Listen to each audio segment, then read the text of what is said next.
Par la suite, ce que l'on peut faire lorsqu'on a une classe, c'est créer des méthodes d'instance. Okay, des méthodes d'instance, ça nous permet de créer des méthodes qui vont être associées à notre objet, okay, à notre classe. Okay? Donc, les méthodes, c'est un peu comme des fonctions, mais vraiment associées à une classe, okay, à une instance en particulier. Donc, ici, j'ai déclaré une autre classe qui s'appelle compteur. Et mon compteur a, euh, est initialisé originalement à 0. Okay? Donc, ça, c'est le compteur pour cette variable-là. Pour cette instance-là, le compteur est à 0. Okay?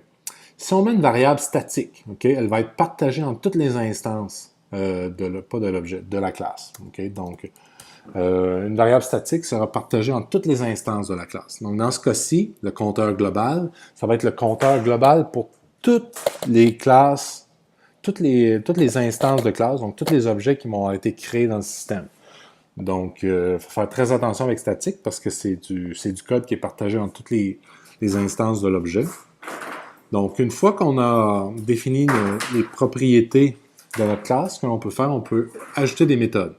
La première, c'est ajouter des méthodes sans paramètres, par exemple, okay, un peu comme les fonctions qu'on avait avant. Donc, j'ai une fonction, par exemple, augmente. Okay? Donc, si j'appelle compteur.augmente, ce que ça va faire, ça va incrémenter la propriété locale de ce compteur-là. Donc, je vais ajouter 1 au compteur local de cette instance-là. Et je vais également incrémenter le compteur global. Donc, le compteur pour toutes les instances de cette classe-là. Et puis, avec Swift, pour s'assurer qu'on ne se mêle pas, lorsqu'on modifie une variable statique, on doit utiliser le nom de la classe et non la version locale de l'objet. Okay? Donc, ici, ce que je fais, c'est que j'incrémente le compteur global.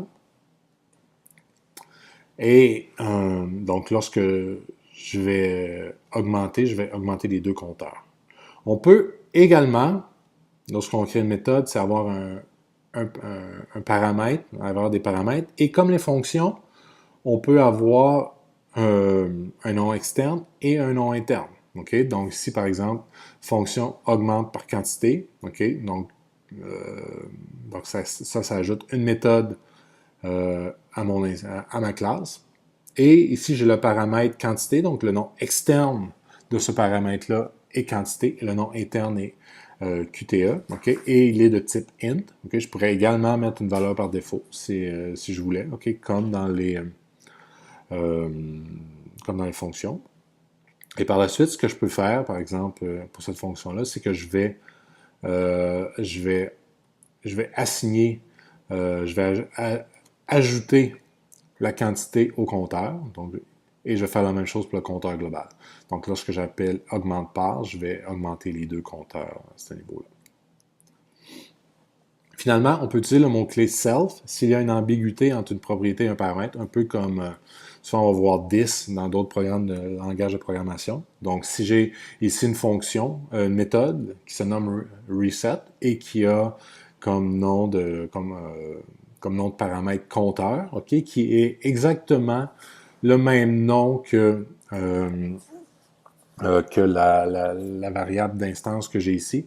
Je peux, afin que ce soit plus simple, okay, utiliser self.compteur. Donc, lorsque j'utilise self.compteur, je sais que je fais référence à la variable, à la propriété compteur de l'objet courant. Okay? Donc, ici, j'ai mon paramètre qui s'appelle compteur qui est assigné à la valeur courante, à la variable courante compteur de mon objet. Donc, le mot-clé self est très utile s'il y a ambiguïté entre le nom d'une propriété et le nom d'un paramètre. Donc, ce que ça donne par la suite, c'est que je peux me créer une variable de type compteur. Je peux augmenter le compteur, par exemple compteur.augmente. Donc, je vais appeler directement la méthode. Donc, on voit maintenant que le compteur est rendu à 1. Je fais compteur augmente par, je vais quantité 5. Donc, j'appelle la méthode exactement comme j'aurais appelé une fonction. Donc, je dois spécifier, puisqu'elle a un nom externe, je vais spécifier spécifier le nom et l'item. Et je peux utiliser compteur.reset pour ramener le compteur à 0. Donc, on voit maintenant que le compteur est à 0. Donc, la variable compteur de mon objet est maintenant à 0. Et je peux, si je crée un deuxième compteur, une deuxième variable type compteur, totalement différente, donc compteur 2 égale compteur, et que j'augmente la quantité par 100, donc maintenant la variable locale de ce compteur-là est maintenant à 100. Mais si je veux savoir la méthode statique, donc je peux venir voir le compteur global est rendu comment. Donc le compteur global qui est partagé entre toutes les instances de ma classe compteur est maintenant rendu à 106. Donc 6 pour le premier et 100 pour le deuxième. Parce que je ne le reset pas ici dans la fonction.